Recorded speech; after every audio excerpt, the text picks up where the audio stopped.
Hey hi everyone, welcome to my new blog. तो friends, कैसे हो आप सब लोग? आई होप अच्छे होंगे और हम भी बहुत ही अच्छे हैं।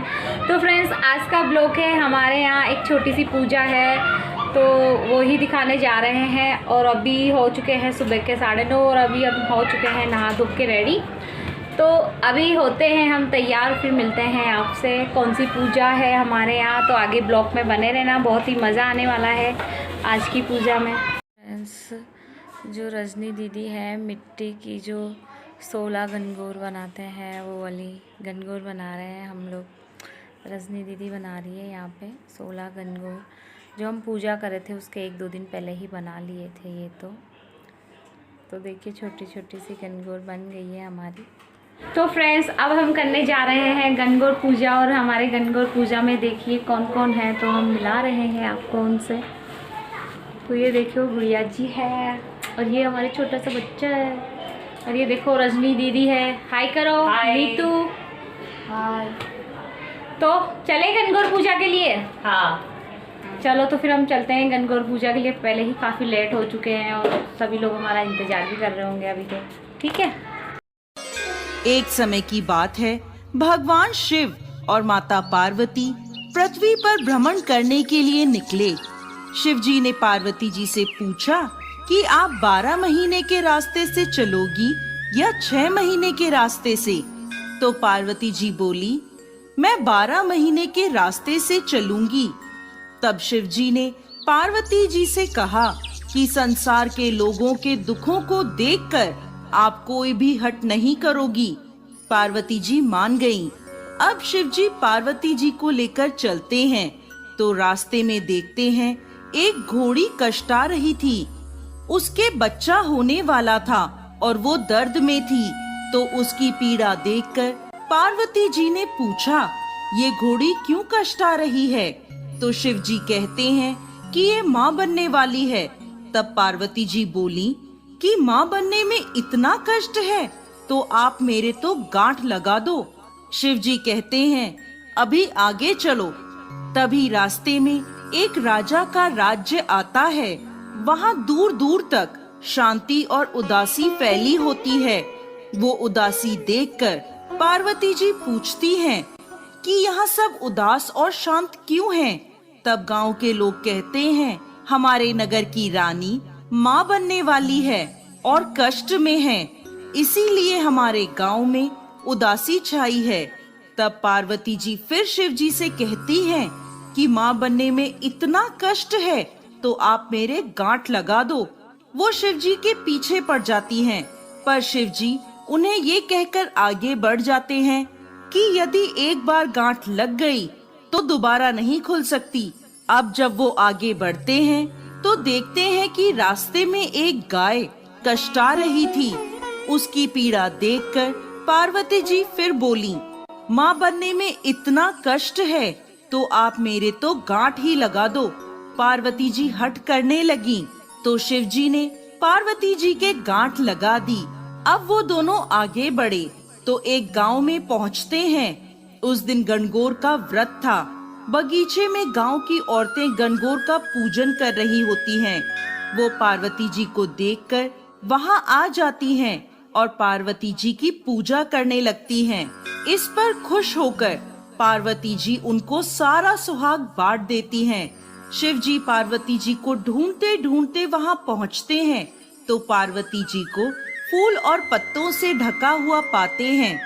शिव जी जब पार्वती जी को वहां से निकाल रहे होते हैं, इतने में कुछ ही देर में वहां ब्राह्मण बनियों की औरतें आती हैं, जो पकवान बनाकर 16 श्रृंगार करने के बाद पूजा करने आती हैं, जिसके कारण उन्हें पूजा करने में दोपहर हो जाती है। वो भी पार्वती जी को देखकर उनकी पूजा करने लगती हैं। पार्वती जी उनसे भी खुश हो जाती हैं, परंतु जब सुहाग देने की बारी आती है तो शिव जी पार्वती जी से पूछते हैं, अब आप इन्हें सुहाग कैसे बांटेंगी? आप तो पहले ही सारा सुहाग बांट चुकी हैं। तब पार्वती जी अपनी छोटी उंगली से मेहंदी, मांग से सिंदूर और आँखों के कोरों से काजल निकालकर उसे एक कोरे कलसे के पानी में घोलकर उन सभी औरतों पर छींटे मारती हैं और इस तरह उन सभी को सुहाग देकर वो आगे बढ़ते हैं। इस प्रकार चलते चलते वो दोनों पार्वती जी के पीहर पहुँचते हैं। वहाँ सब उनकी खूब आवभगत करते हैं, खूब पकवान बनाए जाते हैं। पर शिव जी जो भी खाना बना होता है वो सब खाना खा जाते हैं। अब पार्वती जी क्या खाएं? तो वे बथुए की साग खाकर पानी पी लेती हैं। दोपहर में जब वो दोनों विश्राम करते हैं तो शिव जी पार्वती जी से पूछते हैं कि आपने क्या खाया? तो पार्वती जी कहती हैं, जो आपने खाया वही मैंने खाया। पार्वती जी के सोने पर शिव जी उनके पेट की नाभि की ढकनी खोलकर देखते हैं कि पार्वती जी ने क्या खाया। तो उनके पेट में बथुए का साग और पानी दिखता है। पार्वती जी के जागने के बाद शिव जी उनसे कहते हैं, आपने हमसे झूठ बोला था, आपने तो बथुआ और पानी पिया है। तब पार्वती जी उनसे हठ करती हैं कि आज के बाद कोई भी किसी भी महिला की ढकनी खोलकर नहीं देखेगा, अर्थात आज के बाद कोई भी किसी भी महिला के पेट में नहीं देख सकेगा, क्योंकि किसी भी महिला के पेट में उसके ससुराल और पीहर की लाज होती है। आप वचन दें। तब शिव जी को वचन देना पड़ता है। उसके बाद से अब तक किसी की भी ढकनी नहीं खुलती है। अब वो दोनों वापस कैलाश पर्वत की ओर निकलते हैं तो रास्ते में गाय अपने बछड़े को चाटती हुई मिलती है और खूब खुश दिखाई देती है। ये देखकर पार्वती जी शिव जी से अपनी गांठ खोलने को कहती हैं। तो शिव जी कहते हैं, मैंने आपको पहले ही कहा था कि गांठ मत लगवाओ, लेकिन आपने तो जिद पकड़ ली। अब वो दोनों आगे बढ़ते हैं तो राजा के गांव में खूब ढोल नगाड़े बज रहे होते हैं, मिठाइयाँ बांटी जा रही होती हैं, लोग खूब नाच गा रहे होते हैं और खुशियाँ मना रहे होते हैं। पार्वती जी लोगों से पूछती हैं, यहाँ क्या हुआ? तो सब बताते हैं, नगर की रानी के यहाँ बेटा होने की खुशी का जश्न मनाया जा रहा है। इसी तरह वो आगे चलते हैं तो उन्हें घोड़ी भी अपने बच्चे के साथ खूब खुश दिखाई देती है।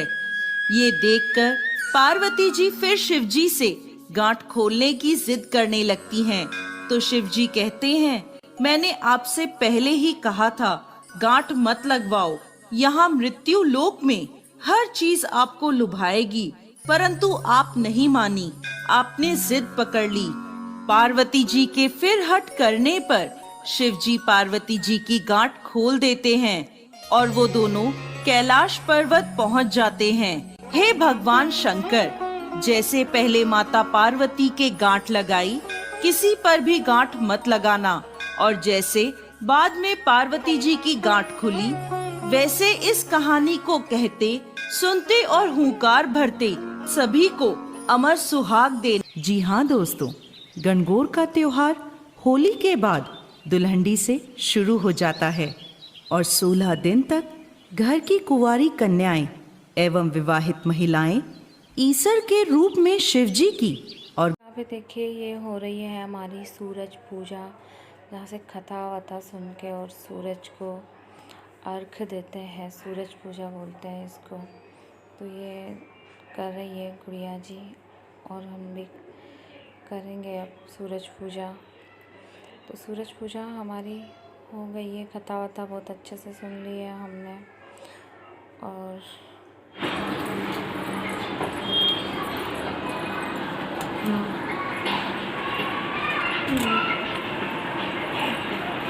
तो फ्रेंड्स, हमारी हो चुकी है गणगौर पूजा, और गणगौर पूजा में कैसे कैसे पूजा होती है वो हमने आपको दिखा दिया है। तो गणगौर पूजा होती है 16 दिन की, और 16 दिन में डेली ही पूजा वूजा करनी होती है।